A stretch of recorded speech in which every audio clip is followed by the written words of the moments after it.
Today we're here to talk about the musical history of the Poconos. That's right, the Poconos are more than just heart-shaped tubs and lost ski gloves. For most people, the Poconos conjure up visions of dilapidated, cheap, old honeymoon suites, or maybe you have memories of that time your father tried to take you skiing and teach you how to ski and you ended up face first in that snowbank. But trust me, the Poconos has a lot of significant musical history.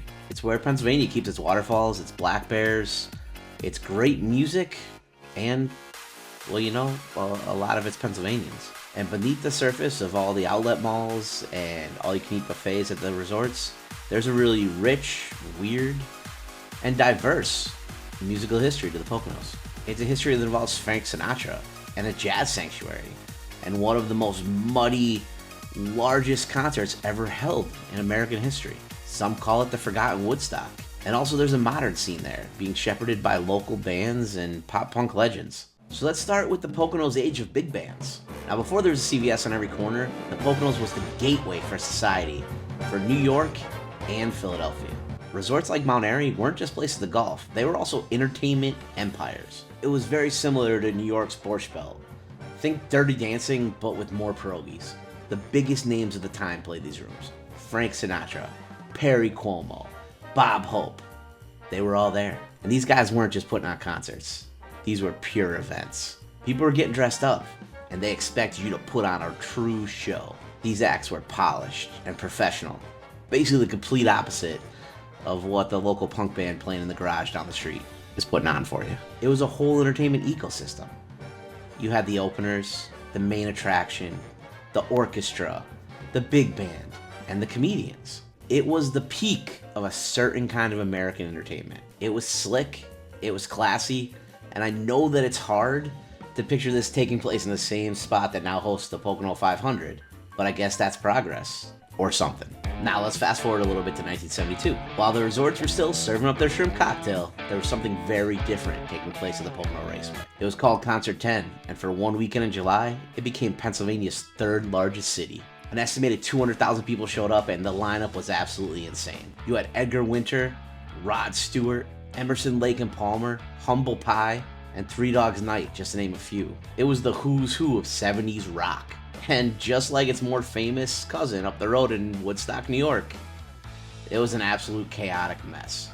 There was scorching heat, there was torrential rain, and there was an absolute goopy sea of disgusting mud. Unfortunately for Concert 10, it was one of those, if you weren't there, you wouldn't know moments that Pennsylvania and rock history as a whole has kind of just forgotten about.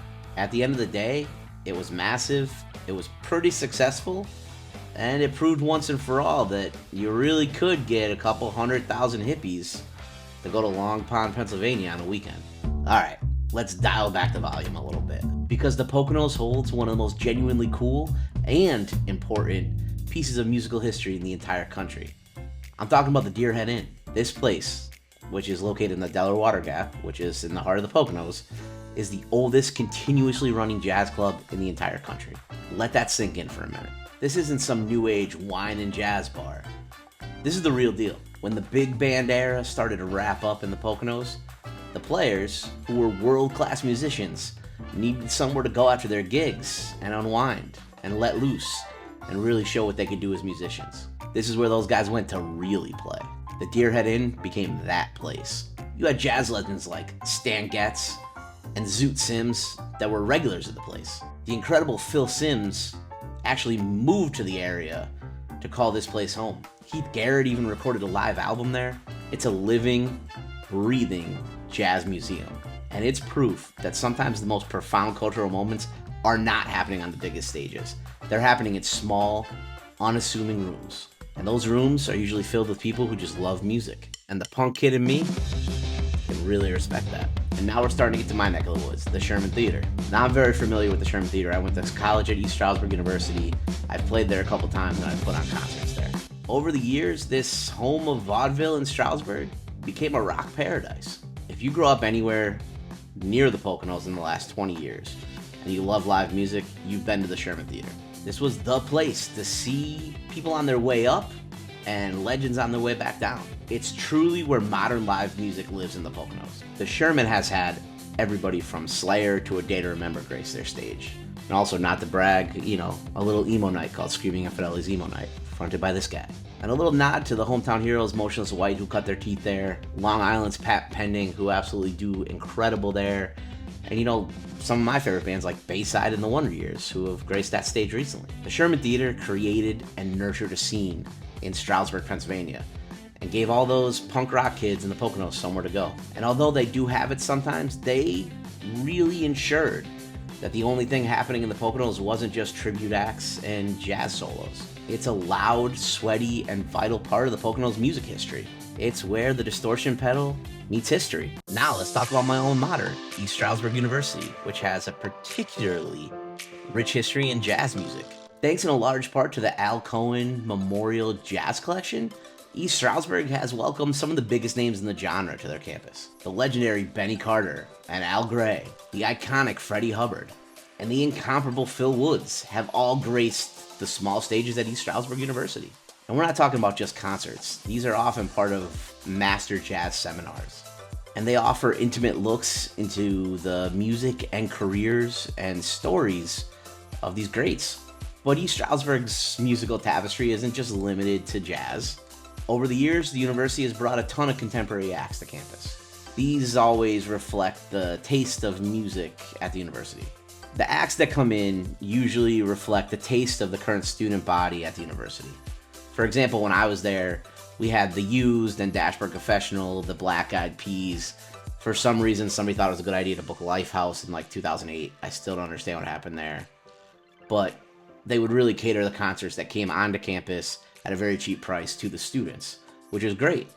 And the cool thing about it is the community can come to those shows at a very cheap price too, so local high school kids and people in the area get a chance to see pretty large acts that might be too big for the Sherman Theater that can come to campus and play in a huge field house. So whether it's timeless jazz legends or contemporary modern popular music, the university is really a cultural hub for the Poconos and always has been, probably since the start, a cultural spot that allows music to take place on its campus. So, with all of that history, I bet you're wondering, who are the most famous musicians from the Poconos? What superstars call the region their own? Yeah, well, I looked, and it's a pretty short list. You see, Pennsylvania has produced titans of music, but the Poconos itself, it doesn't really have a huge list. There's been a couple American Idol and other reality TV show contestants. There's a few bands that, got some big tours and toured nationally and did their thing. But there's no, iconic giant act that hails from the Poconos that I know of. Now, I could be completely wrong, and you can correct me down in the comments below. The Poconos seems to be more of a place where great musicians come to play their music, and that's okay. For a long time, the Poconos was a resort area. It was where people came to be entertained. So the greatest musicians moved there. Although they maybe weren't born there, they all became part of that community and that cultural hub.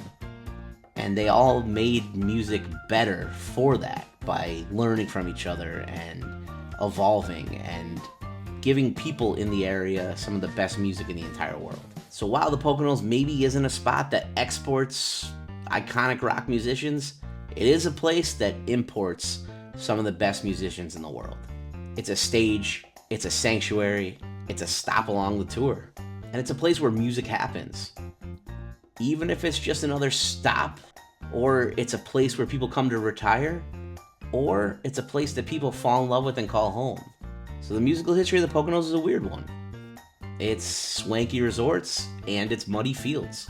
It's legendary jazz cats, and it's angry kids in a mosh pit.